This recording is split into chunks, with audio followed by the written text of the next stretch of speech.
Sa iya, the people of God has been awaiting or has been waiting for the Lion of Judah, and we will ultimately draw ourselves to a gospel-driven conclusion concerning worship. Again, so when we are talking of Christ is worthy, we are talking of worship. Okay? Old English term, worship means, Anglo-Saxon worthship. We are ascribing worth to the God who is worthy. We are not worshiping someone who is not worthy. Okay, so worship gihapon naton punta. Pero, ano ba lang punto kag punta sang worship naton? I would like us to trace from scriptures, and I would like to begin from what we call covenant. Okay? When we are talking, sang last naton nga naghambal, the covenant people of God is a singing people. Ang muna hambal natin sang last. So meaning, may direction kita that all these things are happening within the context of covenant. So we need to define covenant. Why ko kabalo nga nag-pink na da, pero sa ako yung original, why mas, pero ito okay lang, do amo man laban. But covenant, okay? Covenant, hambal ni Meredith Kline, although I don't agree with everything that Meredith Kline says, but I have to agree with this very sense that covenant thus becomes a particular bestowal of God's kingship, primarily a legal disposition characteristically established by oath.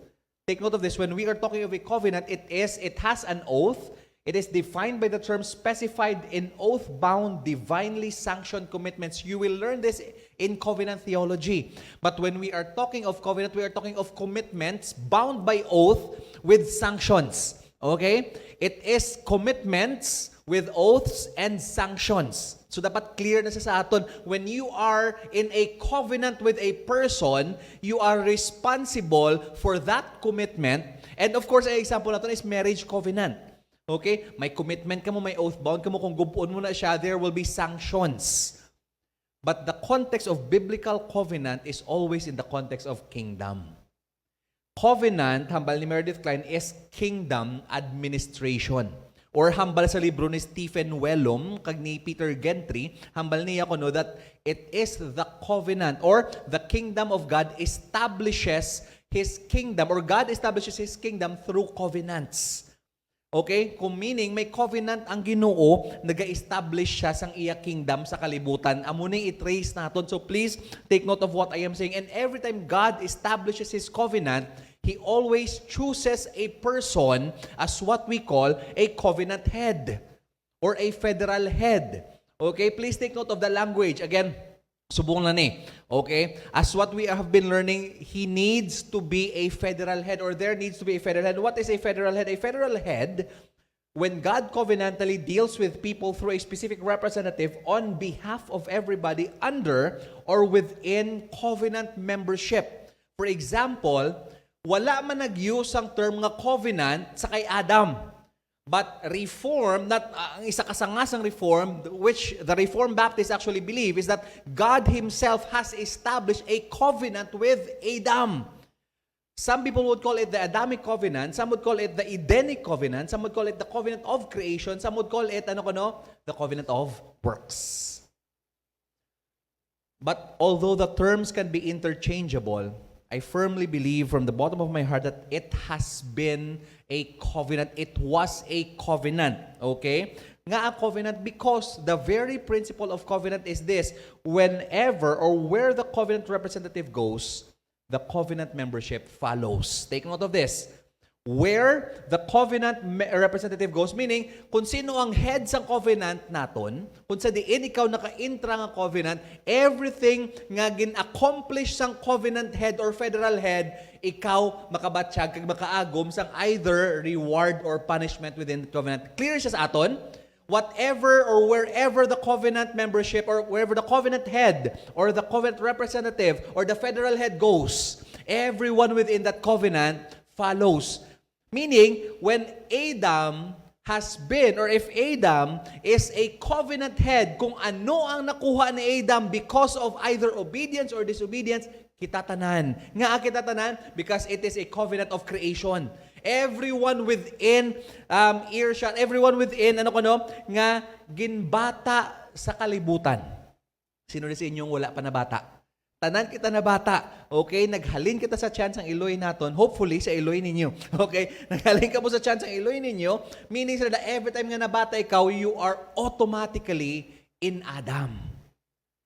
When you are born, you are automatically in Adam. That is why the solution to our sin problem is not to do good. Because when you do good, you are still born in Adam. The solution is to be born again. That is very clear in scriptures. That is why covenant head si Adam, that every one of us are in covenant with God, pero broken covenant. Okay, are everyone clear siya sa aton? Dapat clear siya, hindi siya makita because in Genesis chapter 1, Adam has been bestowed what we call dominion. Okay, the dominion that God has given. And every time dominion is given in scriptures, it is given to those who are called to be covenant heads. Clear siya sa aton? Tani hindi ka mo na magtulog. Kahit duwa pa ni kauras. Okay? Dominion, and let them have dominion over the flesh. This picture of dominion is repeated on the very next verses when God created Adam. Be fruitful, ginsugo niya, multiply and fill the earth and subdue and have dominion over the fish of the sea. Na iba sa ito, nagkuha ng kape, kay kabalo silang malawi, gidi, tsakto gina. Okay? The dominion motif in scripture is given to those who are the covenant representatives or the federal head within God's covenant. So ang point na di ginahambal, when Genesis 1 was given, the picture there is a picture of covenant or federal headship. Then Genesis chapter 2, the Lord God took the man and put him in the Garden of Eden to work and keep it. This is now the picture of a command to Adam. The similar language is given to the temple motif in Leviticus. Okay? Ang only lang nga word yung gamit sa work and keep it is the very word for the priests given in Leviticus. And here, Adam was given this very command. Therefore, Adam has a priestly role.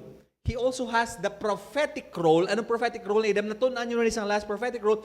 Dapat hambalan niya kung ano ang intsakto ka, kung ano sala ang under sa covenant membership niya. Sino? Si Eve.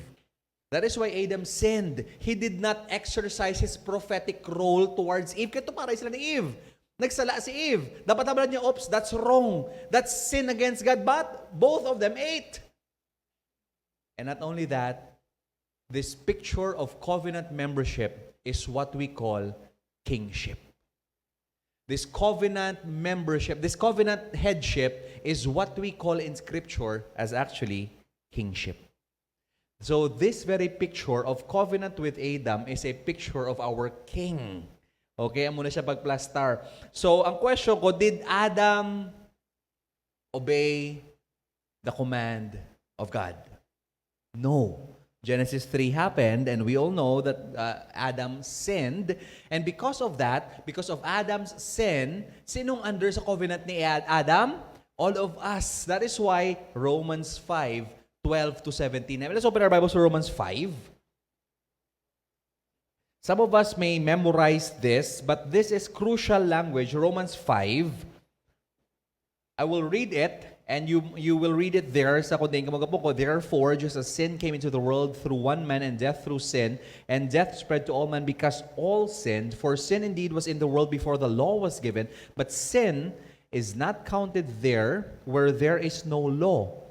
Take note of the language, yet death reigned from Adam to Moses, even over those whose sinning was not like the transgression of Adam, who was a type of the one who was... Normally, when we read these verses, ginapakarasan talang na ibasa. Basta kabalot nga ara ko kay Adam, patay ko. Kung ara ko kay Kristo, buhi ko. Amo ni normally nga ginapakitsin din naton. But, take note of the language, therefore, just as sin came into the world through one man. Through one man. Paano siya nagsulod kay Adam? Because of the covenant transaction. Hindi naman makita, Hosea 6 has actually been very clear nga ang word na naging gamit was a covenant. It was a covenant in Adam's time. And this, through one man, the death through sin. And so death spread to all men because all sinned. Question, verse 13. For sin was in the world before the law was given. Maski wala pagali ang layi, ara na to ang sin. Okay, but wala siya gin-count sin nga under sa law. Ano na ginanamin ni Paul? Medyo uti ini nga language because this is now talking of the nature of the law. Ano ni bala nga layi? Ang ginaistorya natin, we are talking of the Mosaic law before the law was given. But does that mean nga wala sang layi sa tiyempo ni Adam? Mayara. Because every time God Himself gives a word of command, it is a law. Okay? It is always a law. That is why sin is sin because it is a transgression of the law. Okay? Pero nga klaro na di. Ang klaro na din yung plastar ni God, hindi parehas ang sin ni Adam sa sin naton. Nga because ang sin ni Adam is a sin of a federal head. Your sin and my sin is a sin nga under kitaya sa federal. Dalumay. Nga nagamba ko nga lain because of verse 14. Ano ang sa verse 14? Yet death reigned from Adam to Moses, even over those whose sinning was not like the transgression of Adam. Nga ano yung transgression ni Adam? How? The transgression of Adam was different from our sin. Ano ang transgression ni Adam? Who was a type of the one who was to come. Meaning, hindi lang gali si Christ ang second Adam, but Adam was the proto-Christ. Okay? I would like to say this from this perspective. Ano na siya ginamit sa proto-Christ? Dapat si Adam to was a type of the one who was to come. Sinong one who was to come? Christ Himself. Okay? Si Adam, kag naghahambal diri sa Romans chapter 5, nga may duwalang ka federal head sa bilog nga kalibutan. Duwalang gid ka federal head sa bilog nga kalibutan. It's either you're in Adam or you're in Christ. Being in Adam simply means you are born. Being in Christ is when you are born again. The language of scriptures is clear. It's either you die in your sins because you are still in Adam, or you die through faith in Christ. So, amo ni siyang ginanamin sa federal headship. It's either your federal head is Adam or your federal head is Christ. Clear ni siya sa aton. That is why all these things that we are talking now from Genesis pa lang, the picture of federal headship. For us, by man came death, by a man has come also the resurrection of the dead. This is a picture of the two federal heads. The picture of the one who gives death and the picture of the one who brings life. For as in Adam all die, and also in Christ shall all be made alive. Okay, dapat klaro na siya sa aton. Because this will be talking firmly of what we believe. So, every time Adam is placed on the scene, always remember that Adam was a federal head of the whole world. Okay? A federal head of the whole world. Christ was to be the federal head for the whole world. Nga for the whole world, although not everyone in the world will actually believe in Christ, but take note of this, He was given for the whole world. Okay, clear na siya sa atin, for God so loved the world. It is a picture of God loving the world, although we need to understand that the world there should be qualified correctly. Okay, clear siya sa atin. Ano naman, tagapadalom-dalom na naman ta. But I really want us to understand that sa kay Adam pa lang, okay, sa kay Adam pa lang, the language is crucial. And when Adam sinned, everyone sinned, what did God do on Genesis 6? God wanted to destroy the earth because sin was there. Wala na sulbar ang sin ni Adam, wala na sulbar ang sala ni Adam, but nag-trickle down siya from generation to generation until God Himself wanted to destroy the earth because of the flood. But God gave favor to a man named Noah. And this is the picture of God giving favor to those people nga siya naghatag. In fact, the language in Genesis chapter 6, una ang favor ni God sa belief ni Noah. Okay, una gid ang bugay permis ang Ginoo. And after kay Noah, nag-rainbow again, ginahimo to na storybook, but the language of Scripture should be placed as one. Isa lang gid ang storya sa Scriptures. So after kay Noah, hindi ito yung story sa rainbow. It was the story of God's faithfulness. And God is faithful that even after Noah. What was the end of Genesis chapter 11? Noah, nagbata siya, he became the second Adam because napatay tanan, si Noah lang bilin, and then through his family, populated the whole earth. The same command sa kay Noah, kay Adam, the same command ginhatag kay Noah, pero the dominion is not there anymore. Natuwa nyo na sa Genesis chapter 6. And when Noah, nagbata until Genesis chapter 11, there has now, ano tapos Genesis 11? The Table of Nations. The Tower of Babel. Okay, the Table of Nations and the Tower of Babel. And on the very last verse, on the very last portion of Genesis 11, during the time nga nagdamo ng tao sa kalibutan, sino ang ara sa pinakalas nga verses on Genesis chapter 11? It was a man by the name, it was a man by the name of Abram. Okay? Out of all the nations, one man was chosen. Out of all the nations, one man was chosen, the son of Terah, Abram, and his wife Sarai, or Sarai, si Sarai na siya, at after siya na ginkwa na si Abraham, and now the motive of covenant continues. And what was the covenant of God to Abraham? Surprisingly, the covenant of God to Abraham was this: go from your country and your kindred and your father's house to the land that I will show you, Genesis 12, and I will make for you a great nation. And I will bless you and make you a great name so that your name will be a blessing, and I will bless those who bless you, and to him this honor. This is a covenant. But take note of this language. Ang language ng Genesis, medyo nag-expand na ang covenant. Okay? Genesis 12, nag-expand siya sa Genesis 15, nag-expand siya sa Genesis 17, God gave circumcision. And then, mas nag-complete siya sa Genesis chapter 22, kundi yung ginhatag ni Abraham, ang iyang anak. And then God gave a sure reward for Abraham. To make the long story short, ano ang ginhatag sang Ginoo, kagin covenant sang Ginoo sa kay Abraham? Great nation, great name, a blessing. Okay? This is a covenant of protection. And please don't use this for your own. Okay? Dapat amo ganay maupod kuya sa Israel kay para lang ma-bless ko sang Ginoo. This is not what the text means. The greatest thing that the covenant of Abraham gave to humanity is not the nation of Israel, it is Christ. Meaning, si Kristo ning ginaistoryahan. Nga, those who bless Christ, I will bless. Those who curse Christ, I will curse. This is the language of covenant.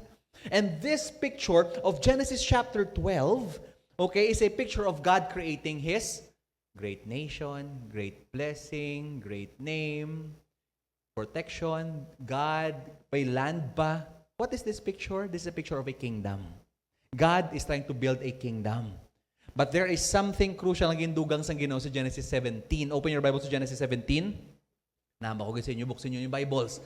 Wala sang time, hindi ka mo dapat na hindi mamati. Okay? Genesis chapter 17. On Genesis chapter 17, 3 to 8, what did God actually add on Genesis 17? Aside from circumcision, God added something. Okay? Gindugang sa Ginoo ang circumcision, but this circumcision is given to Abraham now and his offspring. Verse 3, then Abraham fell to his face, and God said to him, behold, my covenant is with you. Take note, this is clearly a covenant, and you shall be the father of a multitude of nations. No longer shall your name be Abram, but your name shall be Abraham, for I have made you a father of a multitude of nations. I will make you exceedingly fruitful. Inatag yun I will make you in nations. But the next line is simple, and kings shall come from you. So what is kulang to naghatag ang Ginoo sang land, sang promise of land, promise of covenant blessing, promise of a people, and now this is a promise of a king. Kings shall come from you. Okay? So now, hindi kompleto ang kingdom ng wala king. Okay? Hindi kompleto ang kingdom ng wala sang king. At the end of Genesis, when Abraham, na nagbata siya, sino ganibata ni Abraham? Si Isaac. Sinong bata niya? Damo pa bata si Abraham. Right? Naton. Not just Ishmael. May mga bata pa kasi sa iban. Okay? But, of course, ang promised son or ang promised seed sa kay Abraham, sino? Si Isaac. Sinong bata ni Isaac? Si Jacob kag si Esau. Sinong bata ni Jacob? 12 tribes. Okay? The 12 tribes of Israel. And, at the end of the day, ang question na permite, sinugid bala? Kay sinugid mahalin ang seed sa kay sinugid mahalin ang kingdom. At the end of Genesis 49, open your Bible to Genesis 49. At the end of Genesis 49, trace The promised king.